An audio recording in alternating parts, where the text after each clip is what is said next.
Woke up early, dawn's out shining. Coffee brewing, thoughts aligning.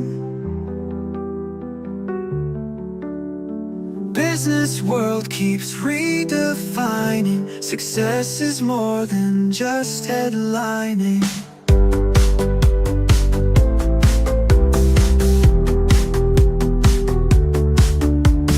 Ray's got wisdom, Jim's got vision.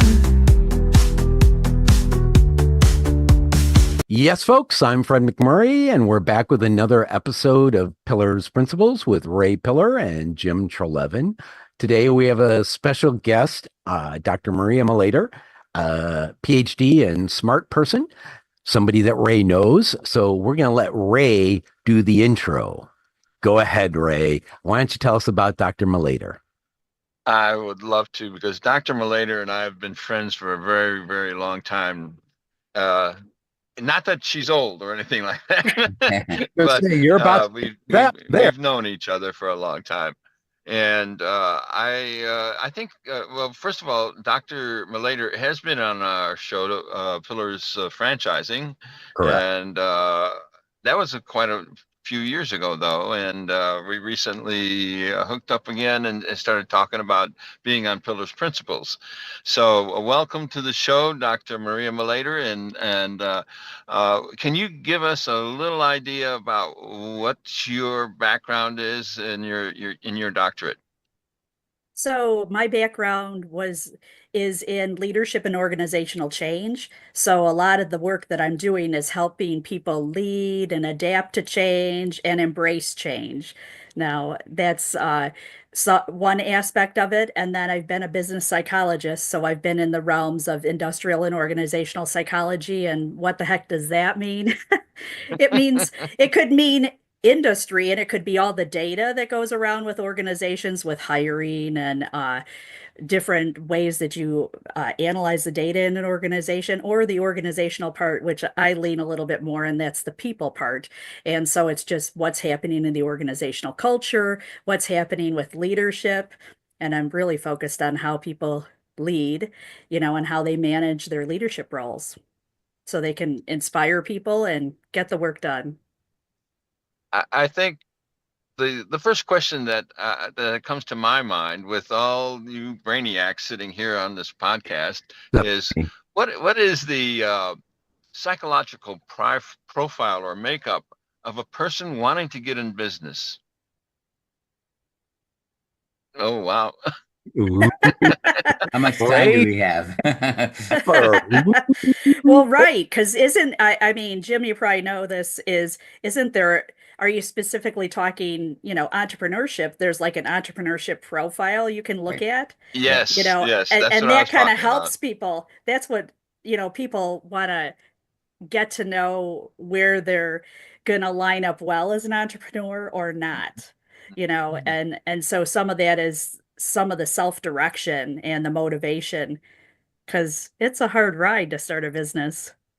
Yes, it is. Yes, it is. That was one of the topics of one of yesterday's lectures, was entrepreneurship and the leadership requirements to actually do that. And you're absolutely right. It's more challenging than people think, and self-motivation and not being risk averse are maybe the two most important. Oh yeah, you just named them right off the top. And how can we help a person thinking about starting a business or getting into a franchise? Hold it. Wait, time out. Before you go there. Okay. There's a dichotomy in that question. There's a fork in that question of, there's a difference between a entrepreneur who's going to go out and do something stupid and start up a brand new type of business, than a person that's going to go into the phrase that comes to mind, the Ray phrase, a proven business model of a franchise. So the first question you need to ask is, what's the model of the person that wants a proven business model, i.e. a franchise, versus the entrepreneur who says, I'm going to go off and do this and be stupid. Well, I was going to start off with a more macro version of this. In other words, what is the mindset? What is the and how can we help? The two items that Jim mentioned. How can we help the individual who's beginning to go down that path of wanting to start a business, whether it's a franchise or a business on their own?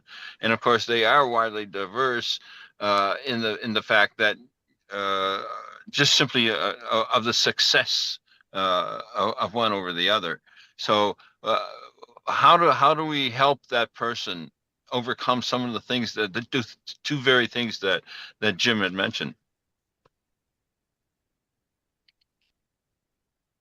So I'm immediately thinking of some of the free resources that are available to brand new business owners.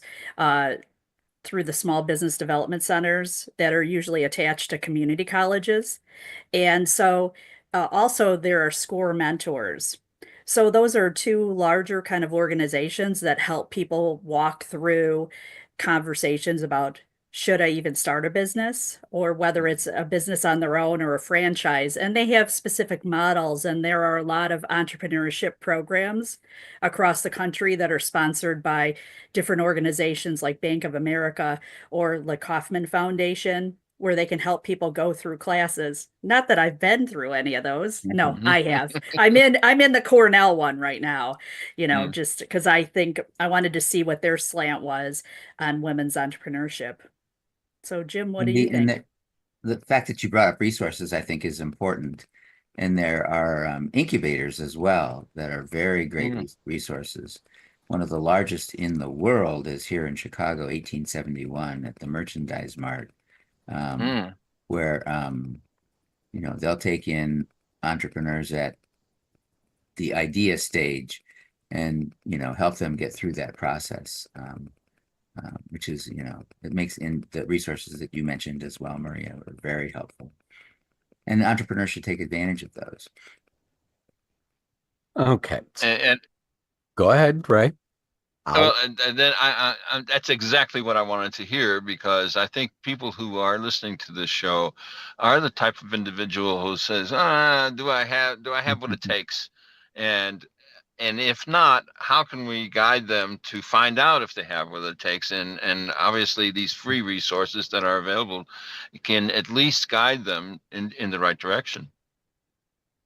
Okay. So if there's one characteristic of we'll say the long-term business owner, small business owner, what would you say the most important characteristic is? Who are you asking? I'm asking Maria, because I say, say she guess I'm going to ask her. Okay. Well, I think I'll say learning agility, being able to pivot really quickly, because as society changes, you're going to have to pivot and change and have that agility to be able to say, okay, this isn't working this way. How can I change it up really quick and be able to go and move quickly? So that's what I think is one of the bigger qualities, because if someone is just not willing to kind of continue to learn or know how to change quickly, that's not going to work for them. Because change will inevitably befall you in that role. Absolutely. I think there's probably a couple answers, but that one I think is the most important. I like it. Okay. Yeah. Which is linked with tenacity. Yeah. Yes. There we go. Stubbornness. Yeah. That's the negative side of tenacity. Yeah, Fred always has a pejorative term for anything, but I'm still alive because I'm stubborn. Yes. Gotta be stubborn. Too stubborn to quit is long-term what I always see. Okay, so we've dealt with that part. Let's go into, you got the business launch. You're starting to hire people. What should be how do you determine the psychological profile of the person you want to hire? What guide rails or parameters would you tell somebody that says, I'm finally going to go out and start hiring people, and I need to make sure they fit into the Ray word of culture? So when I think about that, I think the first thing is I have to look at my own strengths and figure out, what do I need a complementary person to help me with that? And then I think the whole profile of being an entrepreneur in a startup in the first place is also something that I want to ask the right kind of questions. So, even if I were to say, behavioral kind of questions and asking, if our sales are dropping by 20%, how would you approach that? Just thinking about that and thinking about the whole profile of being an entrepreneur in the first place, because someone who's not used to a lot of change isn't going to do very well. So I think for myself, just putting together what's the profile of the values that I have for my organization and also the entrepreneurial skills together to figure out if they're going to fit. Yeah, I think that's a good point, Maria. Sort of the same skills that we just talked about for the entrepreneur themselves would apply to the people that you hire. And then there's the old saying, it's kind of true, which is always hire people smarter than you. Yes. Yeah. Well, one of the things I think I would look at is knowing my own abilities. What am I lacking? And if I could find that in someone else, to fill that gap. And you mentioned complementary skills. So I think that's a really good point. Exactly. Yeah. Yep. All right, Ray. I mentioned the C word. Go ahead and riff on that. Well, that's of course very important, and it's not something that you can define very easily. And it's almost more, and maybe Maria can elaborate on that. It's more like a feeling. And in other words, when you're talking to somebody across the desk, are you guys hitting it off, so to speak? And I don't know how to describe that. Obviously, if it's not working, then it's not working. But Maria, can you kind of elaborate on the culture aspect? How do you define if the person is a fit for your culture? So I think that definitely goes back to, I see culture as how you get the business done and then the various kind of artifacts around that, like how you communicate with each other. That's an aspect of culture. And so figuring out, the whole piece, I go back to the mission and purpose of the organization and the values to see if they're in alignment. For myself, I'm definitely an upbeat kind of person. So I definitely have to have a little more people like that to fit in my kind of culture. So it's just figuring out if they're going to fit on the same value set. And I think even if organizations even back it up and think about, what are your ethical codes in the organizational too, or in the organization too. I recently heard a presentation by a moving company, and I was so moved by their presentation because he talked about his whole list of ethics, his whole list of ethics for his company, and then how his personal goal as the owner was just talking about how he builds up people and how he has a learning organization. Now, I'm not always thinking of moving companies as a learning organization, but he sure does.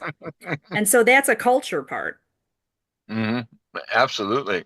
And I when I asked you that question, I was saying your culture, assuming that your culture is a good culture.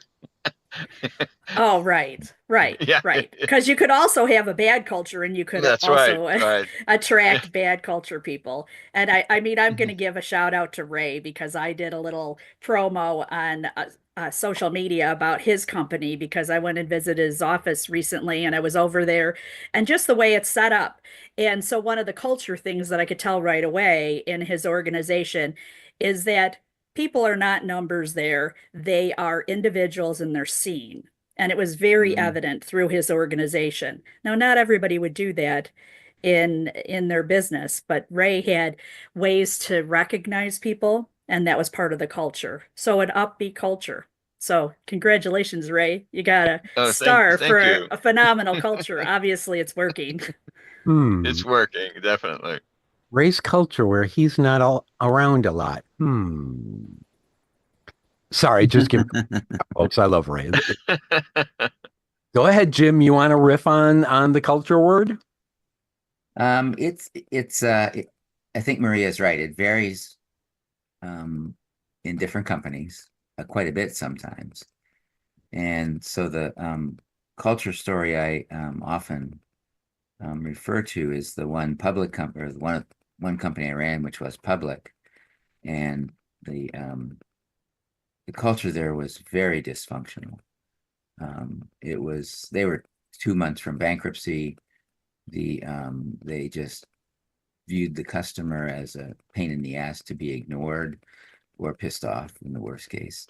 And so, we had to do a significant reduction in force, which I thought in a culture like that, which was very sort of inward looking, and that it was going to blow the place up. We had to do the reduction in force to get to at least cash flow break even so that we could survive. And so I was worried about the culture, and it's another whole, and Marie can probably talk about this, but change management principles for the organization. What worked better than I even in my wildest dreams imagined was, I'd been there for 2 seconds. I didn't know anything. I didn't know where the men's room was, so I didn't know, we're going to get rid of all these people, and I'm the asshole from Chicago. So I thought I was the asshole from Chicago. What's that? I thought I was the asshole from Chicago. Never mind. The other asshole. Anyway, but putting together a team with people from all parts of the organization, including, frontline people, someone that mans the help desk, an engineer, a salesperson, in the room, and saying, here's the goal: is we're going to fix this company. We're going to, the vision is we're going to move from worst to first in terms of, public ratings for customer satisfaction. And we're going to do it with only a little over half the people. And you know what? The people were really good. They just needed a little bit of freedom to be pointed in the right direction, empowered them to do what they needed to do. And wow, it just took care of itself. I mean, the culture was inherent. It just had not been released, as it were. The people were good, little bit of direction, not a lot, actually, a little bit of direction, and the culture changed dramatically in a relatively short period of time. It was fascinating to watch. All right. So go ahead, Ray. I can imagine that would be fascinating. Yeah. The only problem I could see with that is if you have one person that one bad apple that could permeate the rest of the culture. That's the person you need to get rid of first, though. Yeah, that's true. Well, I mean, the board had gotten rid of sort of major bad apples before I came in, but and in putting together the team, I relied on the woman who ran human resources to, because I didn't know anybody, to sort of avoid that. And you're right, though, that can poison the well for sure. But we managed to we probably managed to reduce most of the bad apples in the reduction in force. So all right. Before we hit the next question or the next topic on this that you've already alluded to, I need to understand is, am I a bad apple because I have a toy crossbow and I shoot people with it? Never mind. God, I love Five Below, and that, never mind. Grandkids, Five Below, you understand it if you're listening, what that means. So we talked about Jim took us down the road of staff reduction. So to Maria, what are best practices? How do you know when to release somebody, and what's the best way to go about it besides shooting them with a real crossbow? Thanks for a great question. I mean, I think it goes back to where, again, if you're coming in and you're a new person, just figuring out, are they kind of fitting with the culture that you're trying to create or the goals that you're working within? I mean, I think the first step is just to try and listen I mean, whenever you're going to make a change, you do want to listen to the dissenting voices and ask and find Mhm. out, because they will give you a lot of data. You bet. And then, I mean, yeah, they will give you a lot of data. And so after you kind of weed through that, then you have to kind of consider, are they just a complainer, or are they basically giving some great points to improve the organization? And then from there, seeing like, here's the vision. Are you going to be able to align with that? Is kind of the next question to kind of decipher about that person. Are they going to, follow with your line of vision? And if not, then you need to start having those conversations about, uh, where do you see yourself in this organization? How do you see you contribute? And, and maybe even directly asking is, I notice this kind of bad attitude. Can you tell me a little bit more about what's going on, or how you can turn that around so we can still achieve our goals? Then start going down the road to evaluate. I mean, also you have to ask, are they still doing their job well or not? I mean, Right. that's I mean, that's the other part of it, not just attitude about values, but also, are they still doing their job well? Because it could be they inherently are a complainer, but they still do their Mm. job well, and that's something to distinguish too. Okay. Yeah, one of the other ways to distinguish what I would call a negative Nelly is that person is constantly complaining and not giving you any ideas on how to overcome some of those complaints. Mm-hmm. Mm-hmm. But I always come up with ideas on how to overcome my complaints. Boy, you're mean.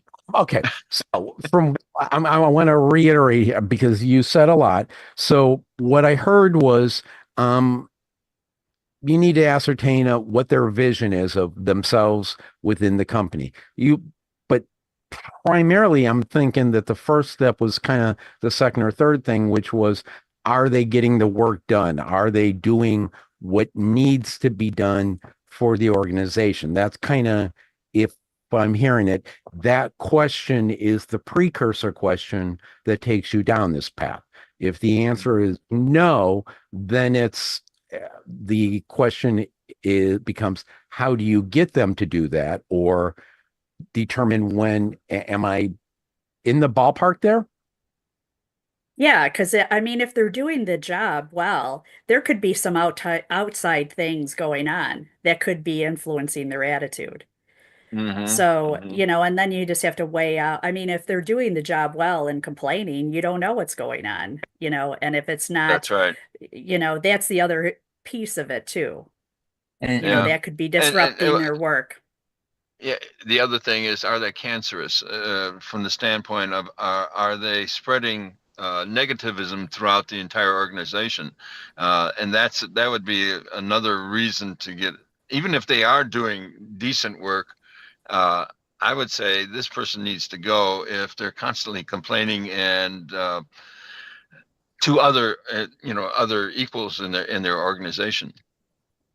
a lot of it Mhm. depends on the job too. So if someone is, a help desk person and interacts with customers all the time, that's a big issue. If someone is a software developer that's working on part of the system that doesn't require a lot of communications with their colleagues, you can sort of lock them away and let them go at it, and it's not that big of a deal. Yeah, yeah, Uh, yeah, That's a great yeah, point. absolutely. Yeah, absolutely. Yeah, you just stay in your corner and do your job. Don't worry about anything else. all right. Corner with a door so you can shut the door. Like I said, dump the tech people in the basement, lock the door, and I've been there in that basement before. All right, Ray, we're starting to run out of time, so I'm going to give you the last question. Oh, wow. I wasn't giving that too much thought, but I guess. Wow. All right, Jim, quick, jump in. Jim, go. Yeah, I'm gonna hand this over to Jim. Jim, It's your you last do the last question. Would be Maria. Do you see? We started the discussion talking about entrepreneurs, and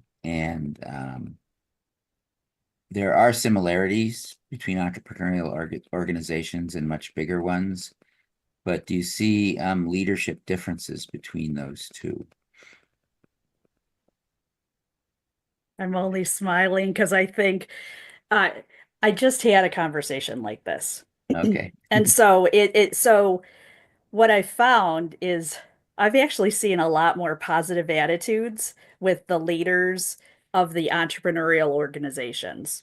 Mm. Like I think there's a different mindset there, just a very future forward success mindset. And it's not that I don't see that in corporations, but it maybe it has a different flair to it. It's just a different kind of I don't know if I say mindset.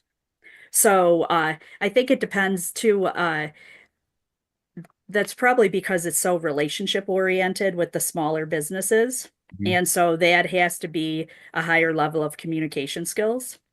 And then with the corporations, it depends on how they have a culture of their leadership. So there are more hierarchical type leaders and others that are more collaborative.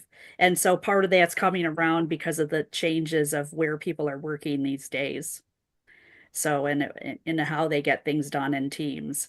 But I there's a lot of similar leadership skills, but I definitely, when my experience with more of the small businesses, I've seen a higher level of positivity for some reason. And maybe I'm off on that, but that's kind of, Oh, I think that was my shocker. okay. And if we have time for one more question, I have one more question. No, we don't have time for one more question. I got one more question, which is, Dr. Malayter, how do people get a hold of you? Oh, yes. So you can go to my website at docmaria.com, or you could find me on social media on LinkedIn and Instagram and Facebook. And the Facebook page is Doc Maria Inspires. Excellent. Like it. You got a final comment?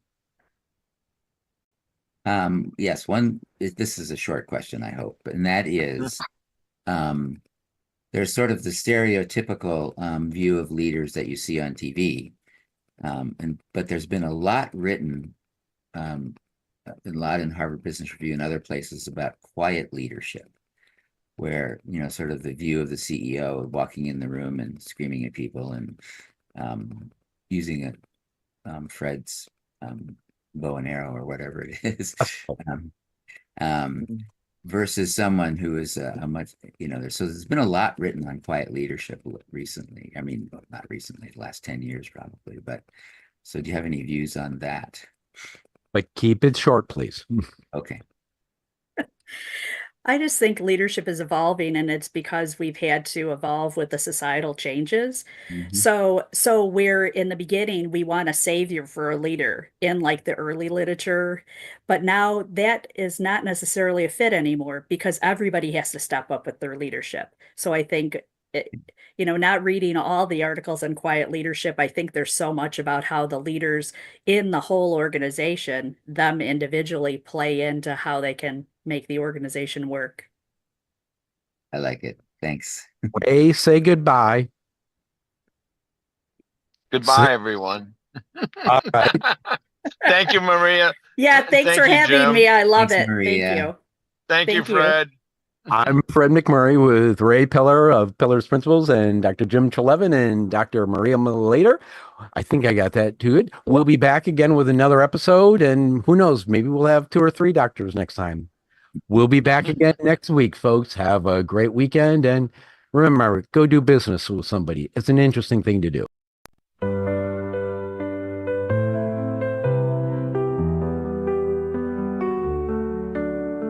Woke up early, dawn's out shining. Coffee brewing, thoughts aligning.